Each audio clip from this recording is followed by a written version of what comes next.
तो सीएम मनोहर लाल की audio conferencing और इस माध्यम से क्या कुछ कह रहे हैं सीएम, सुनवाते हैं आपको। का जो आज का शीर्षक है ई अधिगम योजना। ई अधिगम योजना यानी जो हम लोगों ने डिजिटल पढ़ाई के नाते से विद्यार्थियों को टेबलेट ये दिए थे, उनके माध्यम से जो पढ़ाई करनी थी, ऐसे सभी जो लाभार्थी विद्यार्थी हैं उनसे आज मैं बातचीत कर रहा हूं। इस अवसर पर मैं आपको बहुत बहुत शुभकामना देता हूं ताकि आप अपनी पढ़ाई को उन टेबलेट्स के माध्यम से आगे बढ़ा सकें। आप वे सब विद्यार्थी हैं जो वर्तमान युग की डिजिटल तकनीक के माध्यम से ऑनलाइन शिक्षा ये प्राप्त करने में सक्षम हुए हैं। शिक्षा के क्षेत्र में डिजिटल तरीके से आप आगे पढ़ाई अपनी करें और दुनिया से आप जुड़ करके रहें। किसी भी विषय की दुनिया भर की जानकारी आपके सामने उपस्थित हो जाती है। वैसे तो डिजिटल तकनीक का उपयोग शिक्षा के क्षेत्र में काफी समय से हो रहा है, लेकिन 2 साल पहले जब कोविड-19 महामारी आई थी, उस समय ये तकनीक हर विद्यार्थी की एक प्रकार से जरूरत बन गई थी। उस समय स्कूल कॉलेज जाना ये संभव भी नहीं था, लेकिन विद्यार्थियों को शिक्षा प्रदान करना ये भी आवश्यक था। इसके लिए हमने कई डिजिटल प्लेटफॉर्म इनका उपयोग किया था। कोविड-19 महामारी के इस दौर में हमें जरूरत महसूस हुई कि प्रदेश के विद्यार्थियों के पास डिजिटल डिवाइस ये होना बहुत जरूरी है। इसलिए हमने विद्यार्थियों को टेबलेट प्रदान किए। 5 मई 2022 को रोहतक में ई अधिगम योजना का शुभारंभ करते हुए हमने वहां टेबलेट वितरण किए थे। मुझे ये बताते हुए खुशी हो रही है कि अब तक लगभग 5.5 लाख विद्यार्थियों को टेबलेट ये प्रदान किए जा चुके हैं। ये टेबलेट आपके कौशल का विकास करने के साथ साथ विश्व स्तर पर प्रतिस्पर्धा करने में आपकी सहायता करेंगे। इसके अलावा इससे आपको नए अवसरों की प्राप्ति होगी।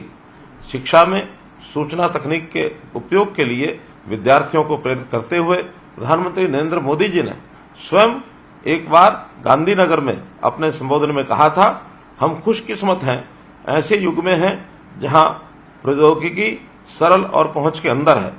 एक बार आप इसमें दिलचस्पी लें तो पूरी दुनिया के दरवाजे आपके लिए खुल जाएंगे। मित्रों, मैं तो आपको अपना अनुभव बता रहा हूं। जब नरेंद्र मोदी जी ने मुझे इस तकनीक के माध्यम से कैसे अपने काम को आगे बढ़ाना है और वो तकनीक जब मैंने शुरू की तो आज उसी का परिणाम है कि हमने सरकारी काम में इस तकनीक के माध्यम से समाज को बहुत सेवाएं देने का जो प्रारंभ किया है, जिसको समाज ने स्वीकार किया है। मेरा ये मानना है कि ऐसी व्यवस्था करनी होगी जो स्थायी हो, सहज सुलभ हो, जिसमें लर्निंग मैनेजमेंट सिस्टम के माध्यम से पाठ्यक्रम चले, पठन पाठन भी हो, पर्यवेक्षण भी हो, इंटरेक्टिव हो, टेस्ट भी हो, परीक्षा भी हो, कौशल ग्रहण भी हो और पूरी व्यवस्था लर्निंग कॉम्पिटेंसी की प्राप्ति में सहायक हो। इसमें अध्यापक और विद्यार्थी के मध्य दो तरफा संवाद हो, प्रश्न पूछने की ये स्वतंत्रता हो। ये तभी संभव है यदि सरकारी विद्यालयों के विद्यार्थियों को ई लर्निंग के उपकरण उपलब्ध करवाए जाए, जिसमें टेबलेट, स्मार्टफोन आदि शामिल हैं। इसलिए हम शिक्षण में प्रौद्योगिकी और ई लर्निंग के उपयोग को प्रोत्साहित करने पर बल दे रहे हैं। आप महामारी के दौर को याद कीजिए, तब आपको मोबाइल की छोटी स्क्रीन पर अपनी पढ़ाई करनी पड़ती थी। इससे पढ़ने में बड़ी परेशानी होती थी और यही नहीं, गरीब परिवारों के बच्चों के पास इंटरनेट से जुड़े ये मोबाइल भी नहीं होते थे, बहुत कम स्पीड वाले मोबाइल होते थे। इसलिए हमने स्कूली बच्चों को बड़ी स्क्रीन वाला डिजिटल डिवाइस उपलब्ध कराने का निर्णय लिया। कोविड-19 महामारी के दौरान सूचना प्रौद्योगिकी का उपयोग ऑनलाइन शिक्षा के माध्यम से करोड़ों विद्यार्थियों को घर बैठे ही शिक्षा प्रदान की गई। उस समय हमने 15 अप्रैल 2020 को मुख्यमंत्री दूरवर्ती शिक्षा कार्यक्रम आरंभ किया था। मैंने विद्यार्थियों को SSS अर्थात stay at home, study at home, school at home इसका संदेश दिया था। उस समय स्कूलों व कॉलेज के विद्यार्थियों के लिए ऑनलाइन कक्षा शुरू की गई। NCERT द्वारा भी टीवी के माध्यम से शिक्षा की व्यवस्था की गई, जिससे प्रदेश के 52 लाख विद्यार्थी लाभान्वित हुए। रिकॉर्डेड लेक्चर भी टीवी चैनलों व केबल नेटवर्क पर उपलब्ध करवाए गए थे। राजकीय स्कूलों के 1 1,87,000 से अधिक छात्रों को शिक्षा सेतु ऐप के माध्यम से शिक्षा दी गई। इसके अलावा प्राइमरी स्कूलों में पढ़ने वाले बच्चों के लिए संपर्क बैठक मोबाइल एप्लीकेशन ये भी प्रारंभ किया गया। इस दिशा में हमने 8.7 इंच के आकार की स्क्रीन के टेबलेट पढ़ने के लिए दिए थे। इसके साथ प्रतिदिन 2 GB इंटरनेट डाटा भी ये दिया जा रहा है। मेरा सभी विद्यार्थियों से अनुरोध है कि इस टेबलेट का अधिकतम उपयोग करें, लेकिन दुरुपयोग किसी भी हालत में न करें।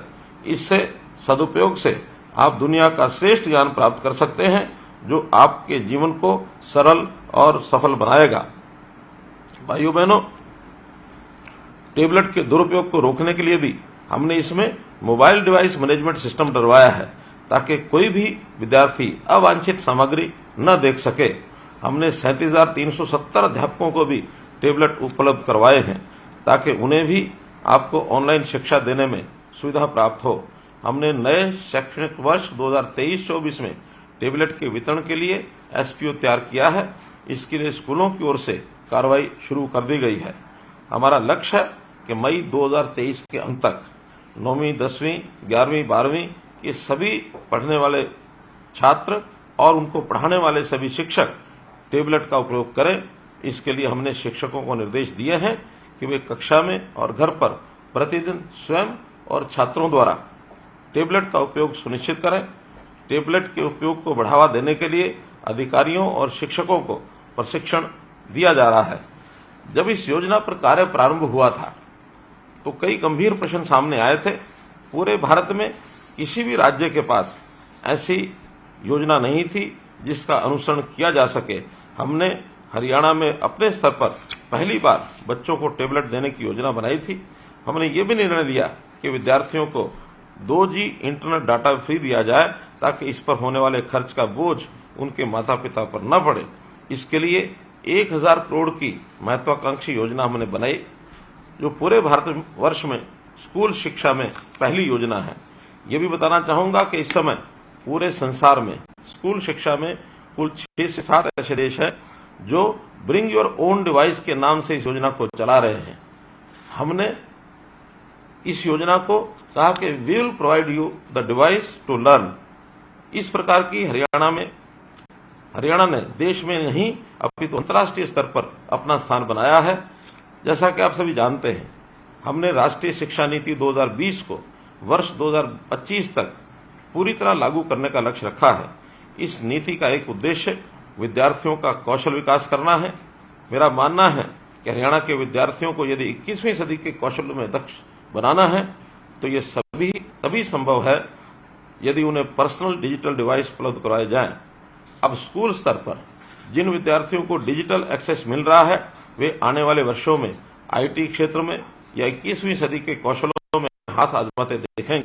इन कौशलों में artificial intelligence, augmented reality, virtual reality, data mining, blockchain management, coding, gaming इत्यादि शामिल हैं। प्रधानमंत्री मोदी जी का लक्ष्य अंतर्राष्ट्रीय रोजगार में भारत की हिस्सेदारी बढ़ाना अगली 5 वर्षीय योजना का ये लक्ष्य है। इसमें हरियाणा का ये ई-अधिगम प्रयास महत्वपूर्ण भूमिका निभाएगा। माननीय प्रधानमंत्री जी ने डिजिटल इंडिया का जो नारा दिया है, हम उसे साकार करने के लिए प्रयासरत हैं। ये ई-अधिगम पहल इस दिशा में मील का पत्थर है। इस पहल का सबसे बड़ा लाभ ये है कि इसके माध्यम से टेबलेट सीधा आपको मिला है। इससे आप ऑनलाइन माध्यम से ग्लोबल परिदृश्य तक पहुंच सकेंगे। इसके लिए आकाश उपलब्ध है। उड़ान भरने की बाधाएं समाप्त हो गई हैं। यह योजना हरियाणा में सामाजिक बदलाव के लिए भी महत्वपूर्ण पहल है। नेल्सन मंडेला ने शिक्षा को ऐसे हथियार के रूप में बताया है जिससे संसार को बदला जा सकता है। हमने हरियाणा में ई-गवर्नेंस के नाते से बहुत से प्रयोग किए हैं और डिजिटलाइजेशन का एक प्रकार का रिकॉर्ड हमारा, या भूमि का जो रिकॉर्ड डिजिटलाइजेशन का अथवा परिवार पहचान पत्र बना करके जितनी भी सेवाएं हैं, योजनाएं हैं, ये साधारण जनता को इसी के माध्यम से दी जा रही हैं। बहुत से पोर्टल बनाए गए हैं जिसका लाभ सीधा जनता को मिल रहा है। और जैसा हमको ध्यान में आता है कि इससे व्यक्ति का समय और साधन ये सब बचते हैं। भ्रष्टाचार पर भी अंकुश लगता है। समय पर काम करने में मदद मिलती है। व्यक्तियों को कैसे उनका जीवन सरल हो, ईज ऑफ लिविंग की तरफ हम बढ़ रहे हैं। और इसके अंदर अधिकतम काम डिजिटलाइजेशन का जो काम है वो ई गवर्नेंस के माध्यम से ये होता है। ह्यूमन इंटरफेस इसमें कम से कम है, जिसका सीधा लाभ जनता को मिल रहा है। बंधुओं, हरियाणा की इस योजना से वह हथियार, वह उपकरण आपको दे दिया जा रहा है जो स्वयं को, समाज को, राज्य, देश तथा संसार के साथ साथ ब्रह्मांड को बदलने का काम करेगा। दूध दही का खाना खाने वाला ये प्रदेश, सीधे सीधे बाणे वाला हरियाणवी अब जय जवान जय किसान के साथ साथ जय विज्ञान भी कहेगा। मैं आशा करता हूं कि आज आप इस टेबलेट का पूर्ण उपयोग करके और शिक्षा के क्षेत्र में बुलंदियों को आप छुएंगे। आप विद्यार्थियों, अन्य विद्यार्थियों के लिए भी प्रेरणा का आप स्रोत बनेंगे। मैं विद्यार्थियों के अपने बालकों को इस ई अधिगम योजना के माध्यम से मिलने वाला जो टेबलेट है, इसका सदुपयोग करने में ही इनकी सहायता करें। कहीं भी ये बालक इसका दुरुपयोग न कर सके, इसका ध्यान रखने की जिम्मेवारी ये सब आपकी भी है। मित्रों, आपको सबको इस अवसर का लाभ लेने के लिए मैं बहुत बहुत बधाई और बहुत बहुत शुभकामना देता हूं। तो मुख्यमंत्री मनोहर लाल को आप सुन रहे थे। सीएम मनोहर लाल की ऑडियो कॉन्फ्रेंसिंग के माध्यम से उन्होंने संबोधित किया। साथ ही कहा कि डिजिटल के माध्यम से हर जानकारी मिलती है और डिजिटलीकरण लगातार हो भी रहा है। 5.5 लाख छात्रों को टैबलेट दिए गए हैं, जिससे उनके भविष्य में उनको सहायता मिलेगी। तकनीक को समाज ने स्वीकारा है और लगातार डिजिटलीकरण की तरफ सरकार बढ़ रही है, देश बढ़ रहा है, प्रदेश बढ़ रहा है। छात्र और शिक्षक टैबलेट का उपयोग करें और ई अधिगम योजना के तहत टैबलेट जो है वो छात्रों को दिए जाएंगे। और साथ ही ये बात भी कही कि इसका सदुपयोग कीजिए, अपने जीवन को सशक्त बनाइए।